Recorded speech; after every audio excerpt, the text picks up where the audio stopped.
We got a book haul. We got some insight into how arcs work. We've got a sort of review for a big upcoming release and a major announcement regarding one of my biggest goals of 2025. I am jacked to tell you about it all. And with the book haul, we got over 20 books and a lot of ground to cover that span multiple fiction and nonfiction genres. So I'm not going to spend much time on this intro other than to pass along a word of thanks for my wife, who received a huge rush of orders for her handmade bookmarks and other bookish products after she restocked some stuff and put some new stuff out, like this thing. I mean, this cool AF Berserk bookmark. I hope you can see that. But yeah, this thing is amazing. I kept one for myself. These sold out so quick. She's going to have to make some more. If you bought one of them, thank you. I hope you love them. She absolutely loves seeing the social media posts about them and reading the reviews. She takes a lot of pride in it and does amazing work.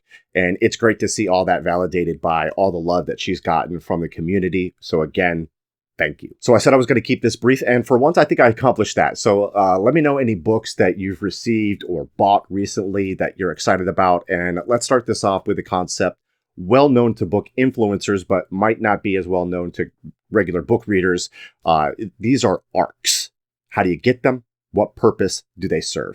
Now, ARC, A-R-C, stands for Advanced Reader Copy.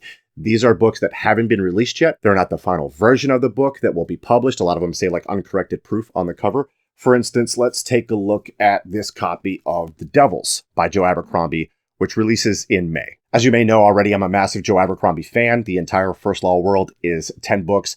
I've read all 10 and reread 7 of them so far.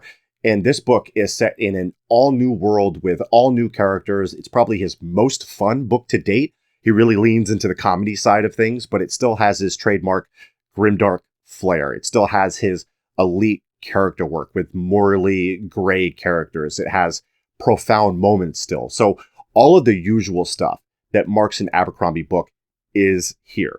It's just got some more comedic beats, which is great because Abercrombie always delivers funny lines in some of the darkest situations. So I would say that this is something that you might like if you like something like Kings of the Wild by Nicholas Eames, and if you like the idea of putting that book through a grimdark filter. And the result of that is a 5-star book that's on par with much of his other body of work. And I'm obviously biased, but that's my honest opinion. In the basic plot setup is there's this fella, Brother Diaz. He is given a holy task, which is to join up with this band of murderers and monsters to put a thief on the Serpent Throne of Troy. And they encounter all manner of dangers on this basically journey through this alternate medieval Europe. And there's big battles and magic and all manner of inventive creatures. From my understanding, this is a standalone that's going to be part of a trilogy where you will get some bleed through, but we'll focus on different parts of the worlds and different characters with each book. So it's sort of like if you've read the 3 standalones from the First Law world, the Great Leveler series, I think is what he calls it, if that helps you understand what I mean by that. Now, I just received this copy on Sunday. So how do I know all this already? I know this because I read the digital version back in October. So to explain that, sometimes publishers reach out because they've noticed you on social platforms and say, hey, I've got this book that you might be interested in. Let us know if you want us to send it to you. So that's one way that you can get a book as a book influencer. Sometimes I have to reach out. In this case, I saw The Devils was listed in Tor's seasonal catalog list, which I was able to get on. So I reached out to the publicist and was like, hey, I'd love to get an arc of this. And here's my social following. Here's a couple of videos where I review Abercrombie's previous work and other Tor titles. So they responded that they didn't have any physical copies yet, but they did give me access to the ebook on NetGalley, which is a platform where publishers and authors can provide arcs and receive feedback for those readers. So to show you how much I love this book and couldn't put it down, I actually read this on my phone while on family vacation. So I was waking up every morning with this before everybody got like moving and whatnot. I was reading in lines or while otherwise waiting for things. I read it by the pool. I read it before I went to bed, that type of thing. And I barely read anything ever on my phone of that length, of book length. I am a physical book reader. That's my preference. But we got it done on the phone anyway. Anyway, I then followed up later like, hey, love the book. I'd love to receive a physical copy when they're available so I can show it off before it releases like I'm doing now. So I'm basically saying, I'm going to hype this thing and increase your pre-orders. And the only thing I request is the physical book, which isn't necessary, but in this case, that was the God's honest truth. And then months later, boom, this beautiful puppy shows up, and now I'm showing it to you. And like I said, I'm hyping it before it's released. So I fulfilled that promise. Now, there are other times where there's a paid partnership between the publisher and the creator, and you get the book that way. And by the way, if you're a creator, here's a great tip. There's one thing that's helped me. I never agree to do any kind of positive review or plug for a book unless they send me the book first or give me access to a digital copy or an audiobook or whatever, so I can read or listen to it and make sure that what I'm promoting feels good to me and will feel good to my audience. And I've never had a publisher say, no, that doesn't work for us. You got to sign this contract before we ship it out. So don't be shy in asking for a copy first, because what you get paid in that one-shot deal is not worth losing the trust of your audience, which should be your number one priority, creating and maintaining that trust. Speaking of which, outside of this book that I've already read, I'll note that if I hold up a book and say that I bought it or am going to read it, that is not a recommendation for you to read it yet. Just want to clarify that.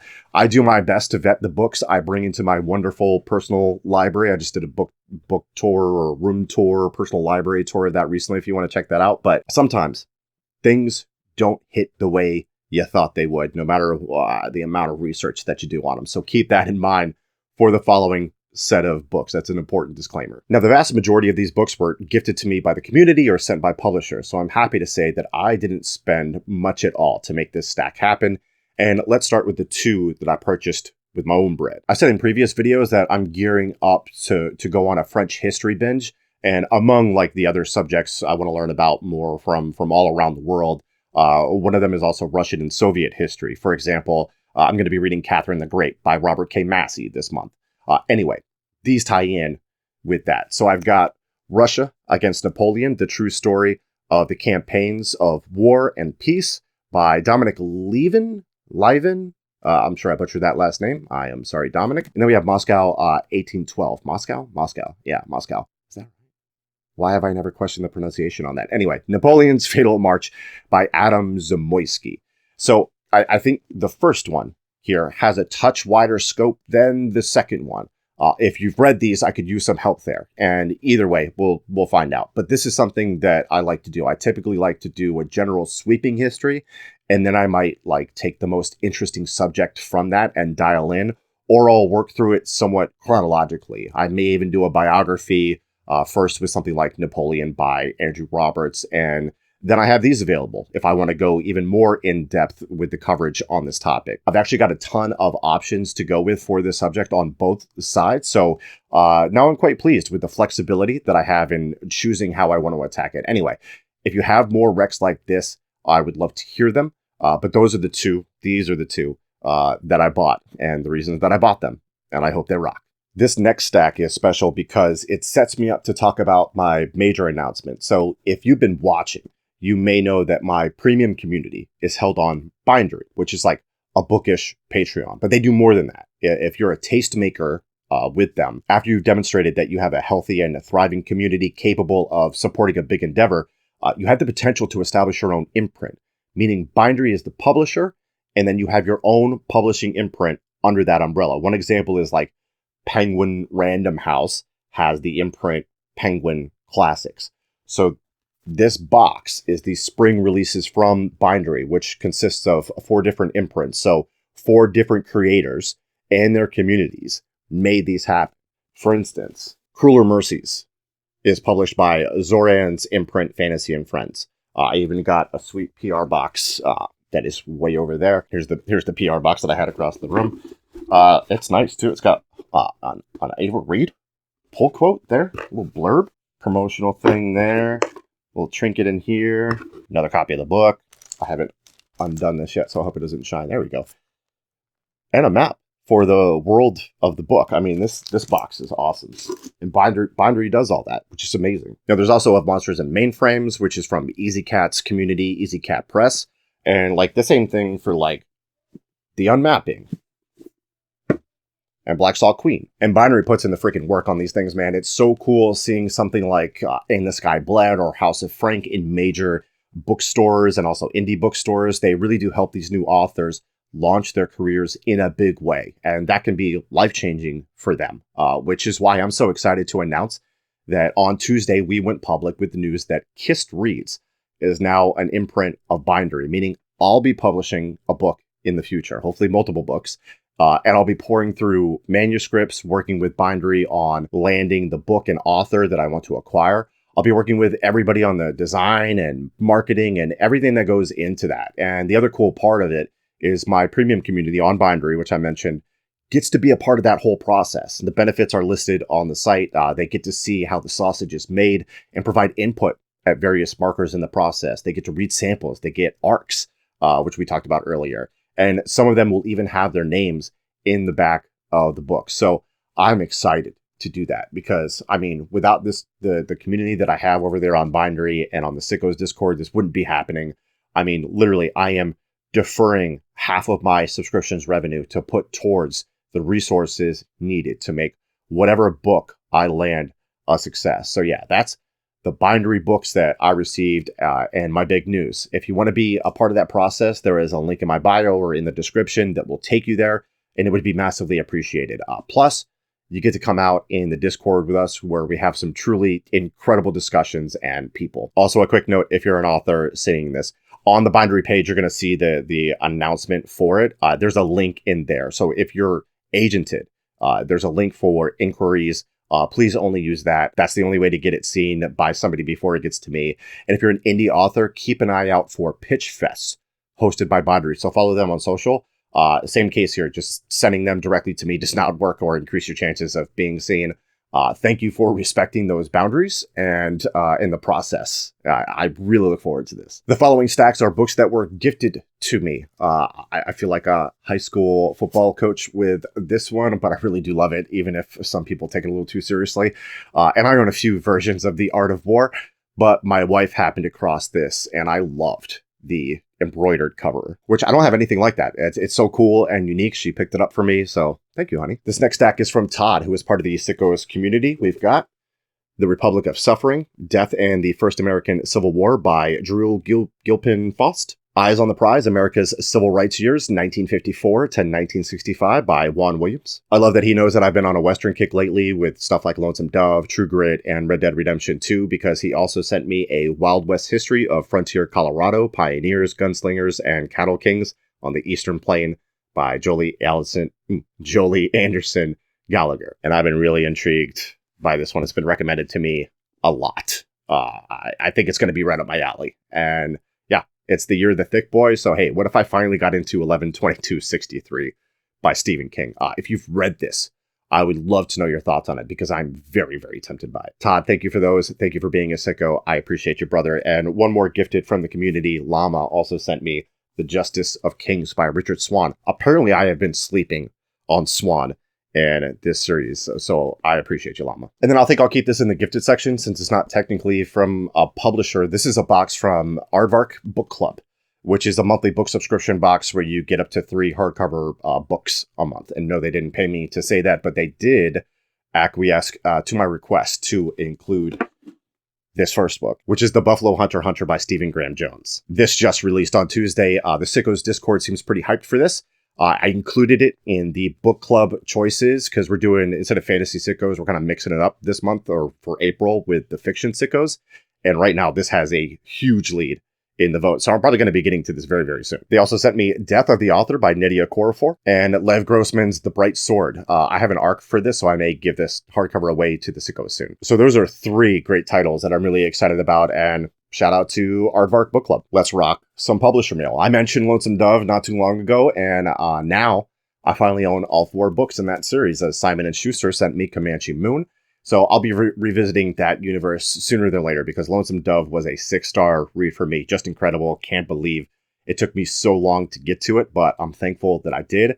Now my conundrum is, in which order do I read it through? Especially considering that I've technically started it in publication order by reading Lonesome Dove first. So I'd love any helpful tips coming from experience there in the comments. All right, let's really rapid fire through this last bunch. The first trio comes from Scribner. We've got Outmaneuvered, America's Tragic Encounter with Warfare from Vietnam to Afghanistan by James A. Warren. I'm going to slow down my speech there to make sure that I get that in focus and you can see it. We've got The Hiroshima Men by Ian McGregor, The Quest to Build the Atomic Bomb and the Fateful Decision to Use it. And the last one from Scribner, The Fate of the Generals, MacArthur, Wainwright, and the Epic Battle for the Philippines by Jonathan Horn. Happy reading from Scribner. Thank you, Scribner. This is from Crown Publishing, The Fate of the Day by Rick Atkinson.